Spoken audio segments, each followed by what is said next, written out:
दोस्तों इस वक्त देश बाढ़ और आपदा से करा रहा है। चाहे वो पंजाब की बात कर लें, चाहे हरियाणा की बात कर लें, या फिर हिमाचल प्रदेश की बात कर लें, उत्तराखंड की बात कर लें, जम्मू कश्मीर की बात कर लें, या फिर असम की ही बात क्यों ना कर लें दोस्तों।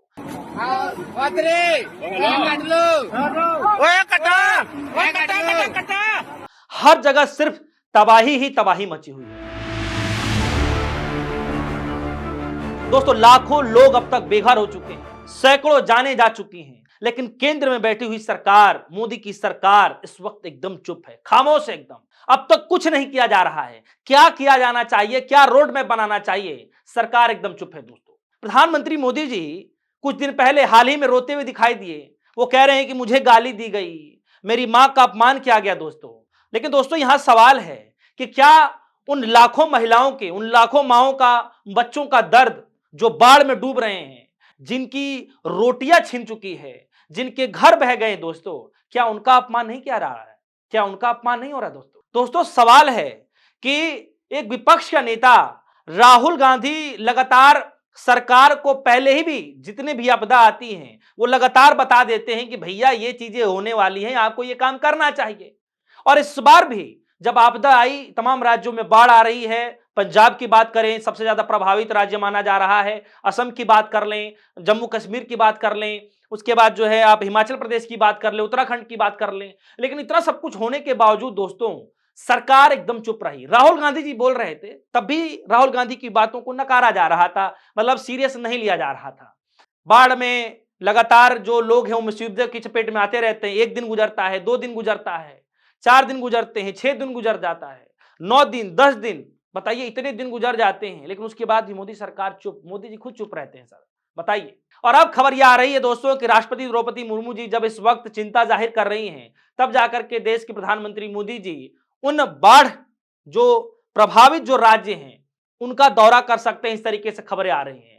मतलब जो काम सरकार को पहले कर लेना चाहिए था दोस्तों, जिस राज्यों को राहत पैकेज दे देना चाहिए था, अब जाकर मोदी जी इसको लेकर के जो है खबरें आ रही हैं कि वो जाने वाले हैं, वहां पर जो है हेलीकॉप्टर से शायद जाएंगे, क्या निरीक्षण करेंगे, ये तो आने वाला वक्त बताएगा।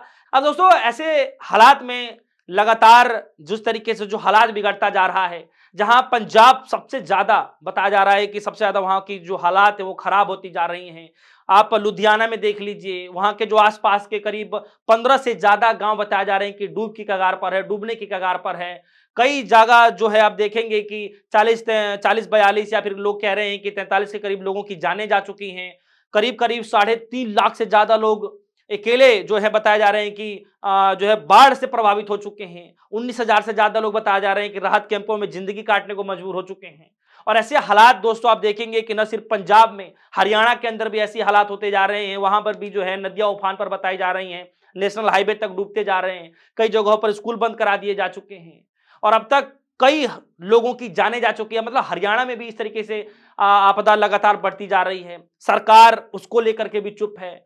याद कीजिएगा दोस्तों, जो हिमाचल प्रदेश की जो तस्वीरें लगातार आती रही हैं कि आए दिन कुछ ना कुछ, पता नहीं ऐसा मानते हैं लोग कि पता नहीं क्या नजर लग गई कि जब से मॉनसून स्टार्ट होता है तब से लेकर के अब तक आए दिन कुछ ना कुछ खबरें लगातार आती हिमाचल प्रदेश से। कहीं बादल फट जाता है, कहीं बाढ़ आ जा रही है, कभी जो है लैंडस्लाइड हो जाता है, मतलब कुछ ना कुछ लगातार वहां पे खबरें आ रही हैं। और लगभग बादल फटने की खबरें तो लगातार ही कहीं ना कहीं अखबारों में, सोशल मीडिया में कहीं ना कहीं ये खबरें सुनाई दे ही देती हैं दोस्तों। सोचिए ये आलम है इस मानसून सीजन में कि अकेले हिमाचल प्रदेश में ही ये बताया जा रहा है कि 50 से ज्यादा बार लगभग बादल फट चुके हैं। सोचिए इतनी खतरनाक भयावह स्थिति है वहां पर। और खतरनाक मंजर इस कदर भी आप देख सकते हैं दोस्तों कि हिमाचल के इकलौते मंडी में ही अब तक सबसे ज्यादा तबाही देखी जा रही है। और बताया जा रहा है कि अब तक जो है करीब करीब 64 से ज्यादा जाने सिर्फ हिमाचल प्रदेश की मंडी में जा चुकी हैं दोस्तों। सोचिए हिमाचल प्रदेश का यह हाल है, हरियाणा का यह हाल है, पंजाब का यह हाल है और उत्तराखंड में भी कुछ हालात ऐसे ही हैं दोस्तों। गांव के गांव बर्बाद हो रहे हैं। कुछ मिनट में किस तरीके से बाढ़ आता है, मलबा आता है और किस तरीके से पूरा गांव का गांव उस मलबे में, बाढ़ में समा जाता है दोस्तों। आप देख सकते हैं कि लगातार किस तरीके से हालात एक के बाद एक वीडियो आते जा रहे हैं, लोग अलग अलग तरीके से ट्वीट कर रहे हैं और ये हालात लगातार बिगड़ते जा रहे हैं दोस्तों। बाढ़ से प्रभावित जो लोग हैं आप देखेंगे कि किस तरीके से लोग ये सोच रहे थे कि केंद्र की सरकार की तरफ से एक राहत पैकेज दिया जाता है। दोस्तों, हकीकत बात ये भी है कि केंद्र में जो सरकार बैठी होती है और किस तरीके से आप देखते हैं कि जब भी कोई इस तरीके से आपदा आती है तो केंद्र सरकार की जिम्मेदारी बनती है कि राहत पैकेज, एक स्पेशल पैकेज बनाया जाता है जिसको लेकर के वो राज्य सरकार को दिया जाता है। राज्य सरकार उसको फिर सुचारू ढंग से चलाती है, इस तरीके से होता है। लेकिन इस बार सरकार की तरफ से एकदम चुप्पी साध ली जाती है। यहाँ तक कि आप देखते हैं कि लोग खुद सड़कों पर उतरते हैं, अपील करते हैं कि आप लोग सामने आइए। बड़े-बड़े एक्टर उतर रहे हैं, दिलजीत दोसांझ, सोनू सूद और बहुत सारे एक्टर जो है खुद उतर रहे हैं, ये आगाह कर रहे हैं कि भाई ज़्यादा से ज़्यादा लोग मदद करें, हम भी मदद कर रहे हैं इस तरीके से। तो दोस्तों, एक तरफ जो लोग हैं जो खुद ही मदद करने के लिए सामने उतर रहे हैं, दूसरी तरफ सरकार जो है कहीं न कहीं इस वक़्त फेल होती नज़र आ रही है दोस्तों। और मैं ये मानता हूँ कि सिर्फ़ इसको आंकड़े के तौर पर नहीं देखा जा सकता, इसको जो है इंसानों की ज़िंदगी से जोड़कर देखना चाहिए। और जो सरकार को काम बहुत पहले कर लेना चाहिए था, आज से 10-12 दिन पहले कर लेना चाहिए था दोस्तों।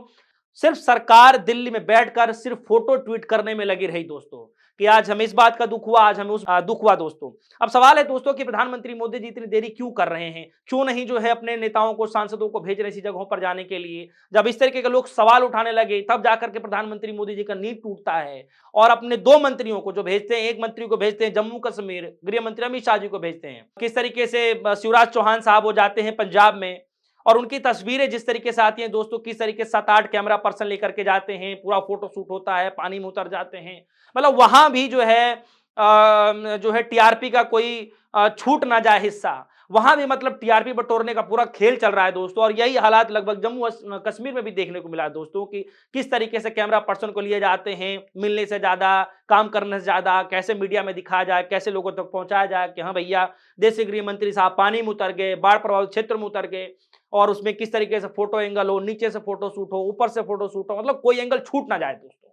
यही हाल मोदी जी का होता है, यही हाल उनके नेता भी कर रहे हैं दोस्तों। अब सवाल है कि देश में किस तरीके से हालात बिगड़ते जा रहे हैं और ये फोटो शूट जो है, क्या लगता है कि इस फोटो से, फोटो खिंचवाने से लोगों का जो दर्द है दोस्तों, वो क्या दर्द कम हो पाएगा?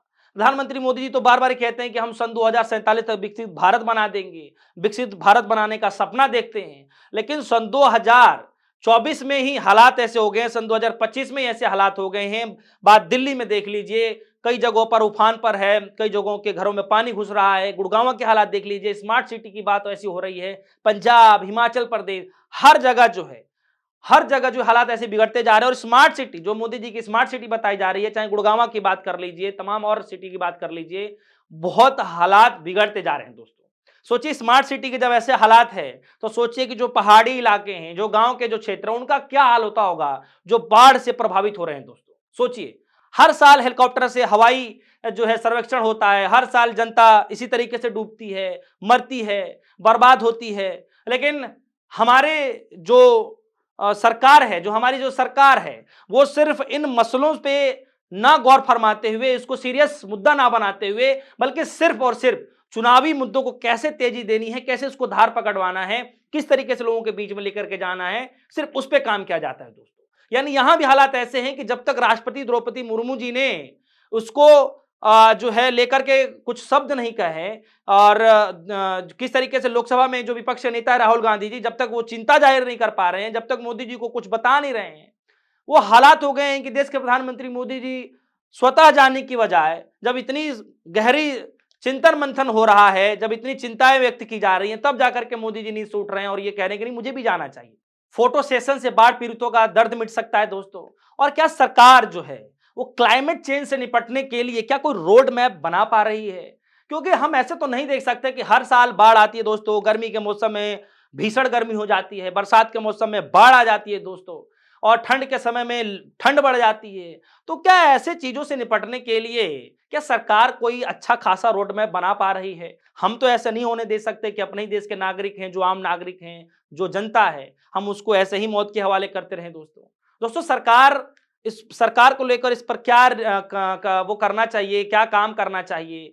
आप क्या सोच पा रहे हैं? बाढ़ पीड़ितों को लेकर के सरकार को जो काम पहले करना चाहिए था, अब वो करने जा रहे हैं, आगे क्या होगा ये तो वक्त बताएगा। आप सभी के मन में भी अपनी कुछ सवाल है, राय है, तो जरूर वीडियो कमेंट सेक्शन में रखिएगा और इस वीडियो को ज्यादा से ज्यादा शेयर करिएगा दोस्तों। फिलहाल के लिए दीजिए इजाजत, देखते रहिए देश न्यूज़। धन्यवाद।